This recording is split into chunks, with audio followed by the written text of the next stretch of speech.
네, 우리 한국교회 성도들 또 이렇게 주님 안에서 은혜 안에서 복되게 만났습니다. 우리 함께 또 인사하고 시작하겠습니다. 당신은 둘도 없는 하나님의 사람입니다 하고 우리 축복하며 인사하실까요? 당신은 둘도 없는 하나님의 사람입니다. 아멘. 네, 또 한번 축복하는데요, 이렇게 말씀하고 축복하겠습니다. 당신은 사랑받는 행복한 하나님의 사람입니다 하고 인사하실까요? 당신은 사랑받는 행복한 하나님의 사람입니다. 아멘. 힘의 원천 찾기라는 제목으로 하나님의 말씀을 함께 나누고자 합니다.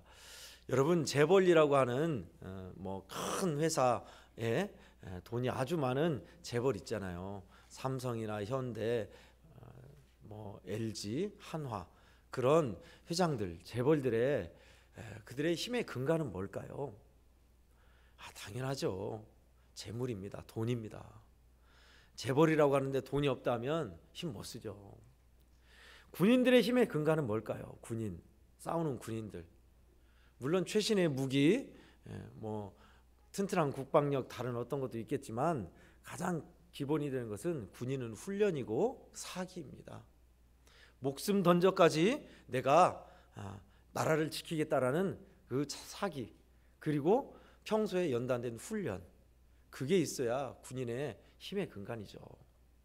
그렇다면 여러분, 이제 말을 들려 그리스도인의 힘의 원천은 어디에 있을까요?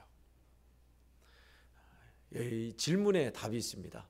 핵심을 잡으셔야 돼요. 그리스도인은 그리스도가 핵심입니다. 붕어빵은 붕어가 핵심이 아니라 붕어빵 안에 있는 팥이 핵심이죠. 마찬가지로 여러분, 우리는 우리 자신의 힘의 원천, 힘의 근간을 아는 것이 중요합니다. 오늘 본문은 이스라엘의 힘의 원천이 무엇인지를 알고 싶어서 온 사신의 이야기가 나옵니다. 바벨론에서, 먼 나라 바벨론에서 이스라엘 남유다에 특사를 보냈어요. 우리가 읽었던 열왕기하 20장 12절에서 그때 발라단의 아들 바벨론 왕 부르닥 발라단이 히스기야가 병들었다함을 보고 편지와 예물을 그에게 보낸지라. 바벨론 왕이 사신을 보냈던 거예요. 사신의 이름은 안 나와 있어요. 근데 그 사신이 편지와 예물을 가져왔는데 어찌된 일인지 히스기야 반응은 고맙다 하고 그냥 사신의 예로 맞이하는 것보다 매우 좋았나 봐요. 그래서 보물창고와 왕궁과 경제 모든 전반부를 다 보여준 거예요. 대환영이죠. 국빈으로 맞이한 것 같습니다. 근데 문제는 그 다음이에요. 하나님의 선지자 이사야가 왕을 만나서 하는 말입니다. 어디서 온 사람입니까? 무슨 말을 했습니까? 무엇을 보여줬습니까? 꼬치꼬치 묻는 거예요. 이상하다, 왜 물을까 했는데 안 좋은 불길한 예언을 하는 겁니다. 그 사신이 본 모든 것이 그 나라에 약탈될 것입니다. 그리고 왕의 후손들은 그 나라의 내시, 그러니까 환관이 될 것입니다. 백성들은 잡혀갈 것입니다. 그리고 불길한 예언을 하고 갔어요. 근데 더 아리송한 것은 히스기야의 반응이에요. 그 불길한 예언이 있다 하면 그 전에 히스기야가 죽기 전에, 병들어서 죽기 전에, 또는 아수르의 대포위를 당했을 때 히스기야는 철저히 하나님을 의지한 사람이었습니다. 안 좋은 일이나 흉한 일 있으면 하나님께 갖고 가서 매달린 사람이었어요. 근데 어쩐 일인지 오늘 본문은 그런 모습이 안 보여요. 하나님의 말씀이 선합니다. 내가 살 동안은 평안하니 괜찮다는 거예요. 이게 어쩐 일인가 싶습니다. 어리둥절합니다. 물론 성서 주경학자마다 해석이 약간 다르긴 해요. 그러나 대다수는 히스기야가 병들었을 때와 달리, 아수르에 포위받았을 때와 달리 하나님을 의지하는 마음이 없어졌다라고 해석을 많이 하세요. 하나님의 말씀이 선하십니다. 하나님의 뜻대로 이루어지길 바랍니다라는 믿음의 모습도 보는 사람이 있지만 그건 소수고요. 하나님을 의지했던 마음이 사라졌다라고 많이 봐요. 그게 결론이에요. 여기에서 무슨 힘의 원천을 찾고 그런다냐? 벌써 나왔잖아요.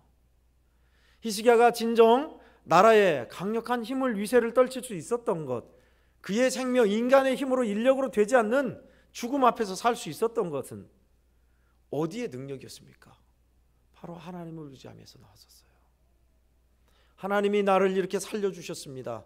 하나님이 18만 5천 명의 대군에서 우리나라를 지켜주셨습니다. 그 말은 코빼기도 베치지 않고 눈꽃만치도 하지도 않고 이만큼 약탈된 보물이 있고 이만큼 우리는 무기가 있고 이만큼 우리는 강합니다. 그것만 보여줘서 하나님을 의지했던 마음을 놓쳐버린 거예요. 만일 역사의 가정은 없습니다만은 이 불길한 예언을 듣고 히스기야가 다시 한번 제2의 통곡의 기도를 했다면 아마 말씀은 달라졌을 거예요. 다시 한번 벽을 향하여 또는 성전에 나아가 매달렸다면 하나님 살려주시옵소서. 진짜 우리의 힘이 하나님이신 것을 제가 몰랐나이다. 다시 한번 기회를 주시옵소서. 한다면 아마 달라졌을 거예요. 그러나 그는 끝까지 그렇게 안 합니다. 그리고 생을 끝냅니다.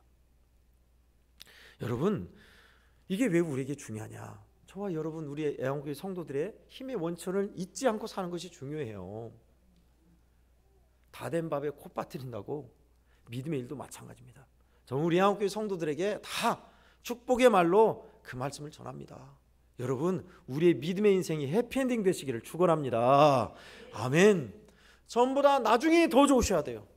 믿음도 사랑도 주님을 향한 마음도 열정도 우리의 겉사람은 후피하나 속사람은 날로 새롭도다 하심같이 우리 육신은 비록 약해지고 병들고 연약하지만 하나님을 향한 뜨거운 사랑, 주님을 향한 고백, 하나님을 의지함, 주의 은혜, 이거는 더 배가 되시기를 축원합니다.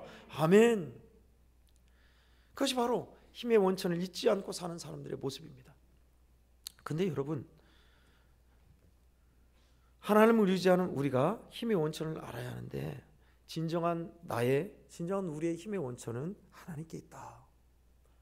근데 우리가 잊고 살 때 우리 주변에서 알려줄 때가 있어요.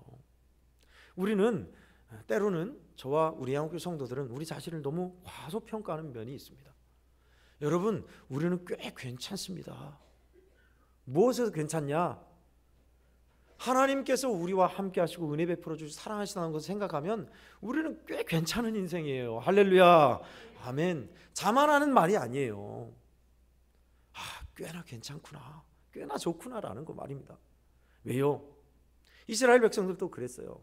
광야에 거주하면서 맨날 빙빙빙빙 떠돌아 다니면서 이게 도대체 뭐다냐, 말라 비틀어진 만나나 먹었었고 맨날 돌아다녔었고, 그런 그들의 마음속에 하나님은 이방 사람을 통해서 얼마나 하나님께서 은혜 주신 복된 백성인지를 가르쳐 주시죠.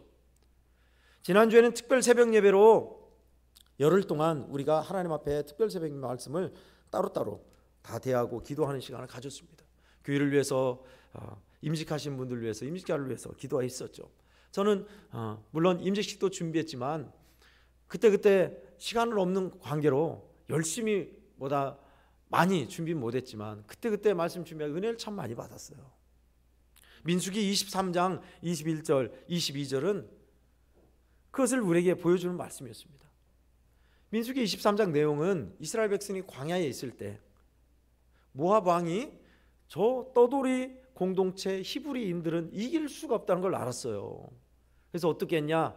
저주 의식으로 저들에게는 그들 입장에서 악령이 저들을 지켜주고 있다 하니 우리는 저들을 저주해서 이겨야겠다 해서 진짜 용한 점쟁이 발람을 불러서 저주하라고 했는데 오히려 축복만 계속하는 겁니다.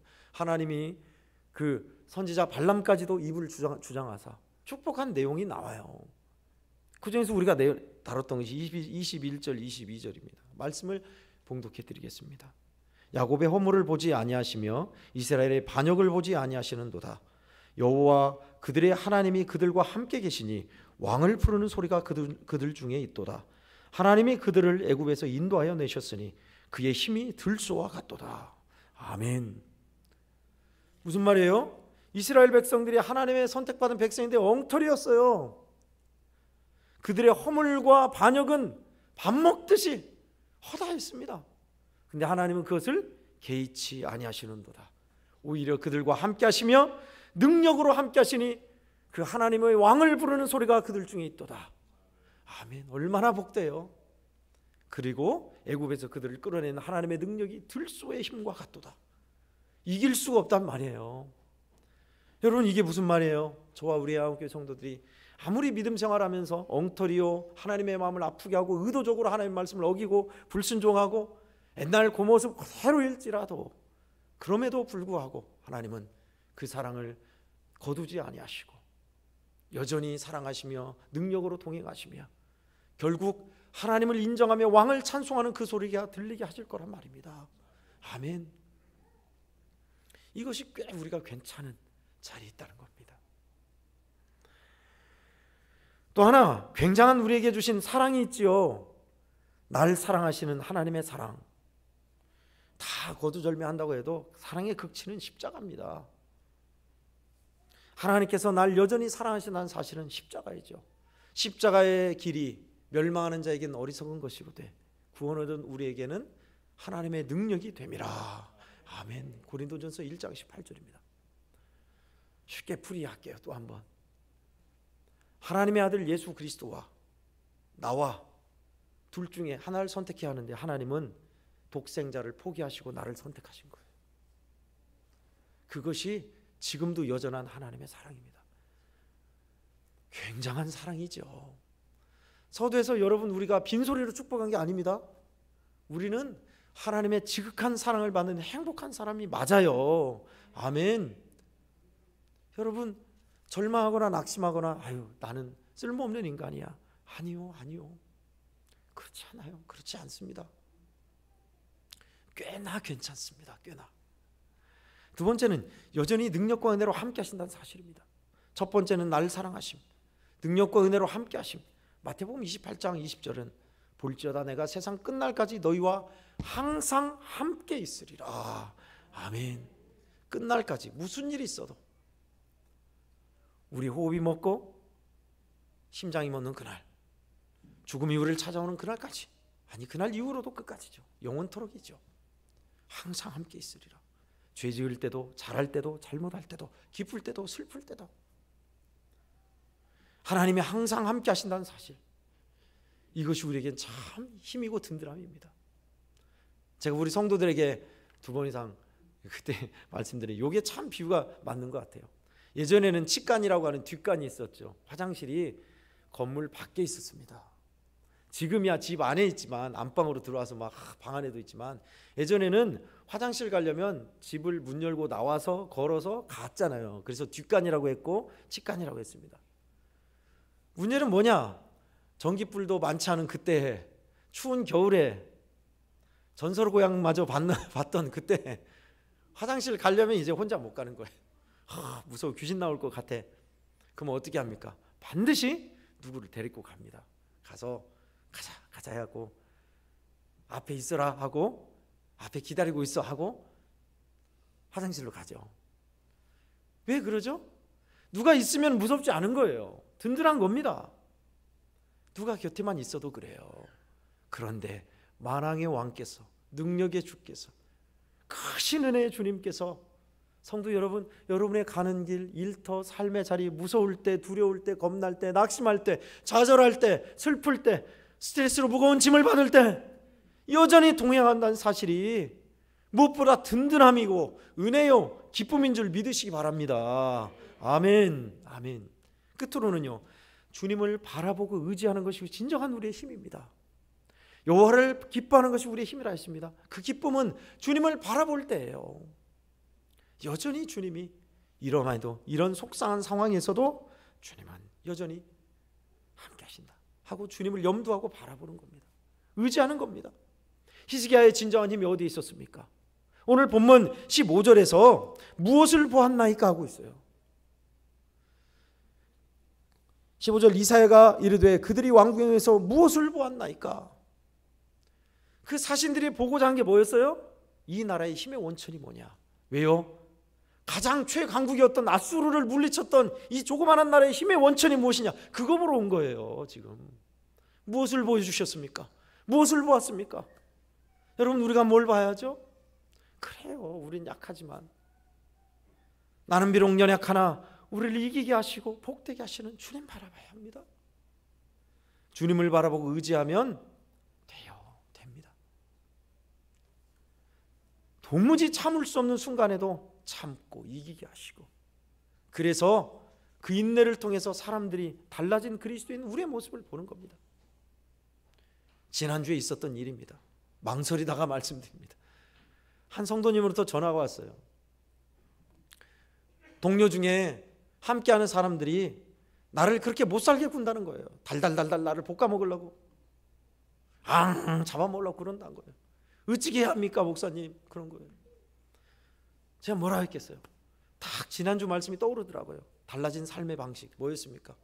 원수가 배고파하거든 먹이고 목말라 하거든 물을 마시게 해라. 그리스도인들의 달라진 삶의 방식 얘기했어요. 어떻게 한다고요? 파인애플 스토리 영호마을 이야기 기억나십니까? 지난주. 우리 그리스도인들은 그렇게 살아야 돼요. 그래서 그랬어요. 성도님, 우리 예수 믿는 사람들은 똑같이 보복하거나 맛 좀 봐라 해서 따끔하게 해야 할 사람들이 아닙니다. 우리는 예수의 사랑으로 사랑만 하면 됩니다. 그러니 기도하시게요. 그러니 더 축복하시게요. 그랬어요. 옛날 어른들도 그랬지만 요즘도 용건만 말하고 전화를 뚝 끊는 사람이 있습니다.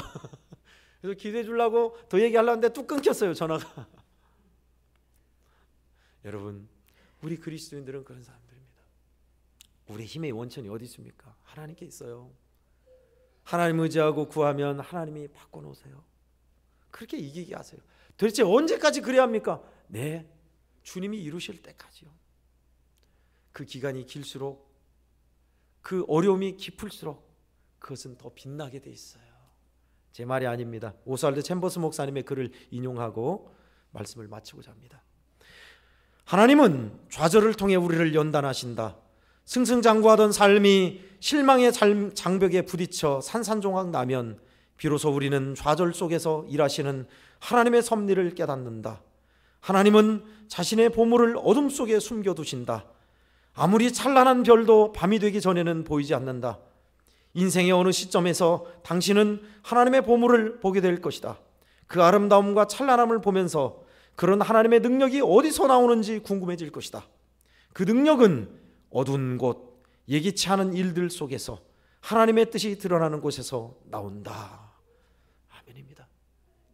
어두움의 길을 걸 때, 예기치 않은 일을 당할 때 하나님의 뜻이 드러나는 데서 하나님의 진정한 능력과 우리를 지켜주신 힘과 은혜가 나타날 것입니다.